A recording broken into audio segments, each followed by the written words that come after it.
Do you talk about the achievements of the past 22 years?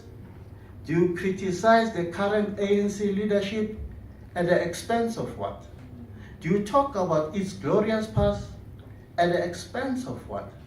So to come up with something balanced was always going to be a challenge, but it's a challenge that I found necessary and important, because if we do not do it, who must do it? For somebody who has not been in the ANC, talking about the ANC's achievement and failures is at risk of being challenged or attacked for not knowing the ANC properly. For somebody concentrating only on ANC's failures is at risk of being accused of working for the opposition or enemy. All these questions were in my mind all the time. Where do you start? The ANC refuses to be an organization that discusses its issues openly. We can't go back to the bush and try to wage an armed struggle or go back to exile. The best we can do is to part with knowledge that will help future generations to find direction. Only after writing, I discovered that I could not cover everything. Of course, at the beginning, I thought I would cover more, but this was not possible. I tried to concentrate on the fundamentals.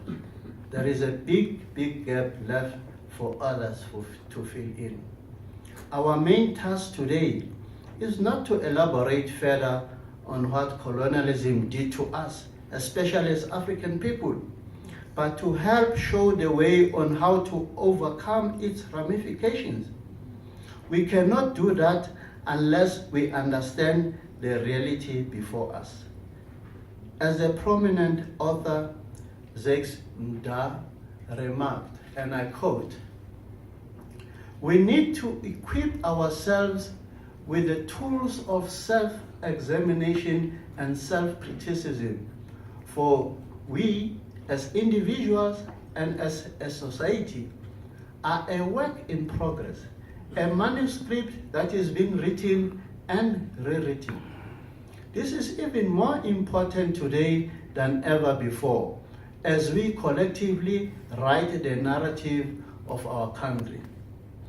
It serves us well as the authors of this new narrative occasionally to stop and ponder and distance ourselves from our creation and look at it as a stranger would, defamiliarize it. In other words, and re-edit it quite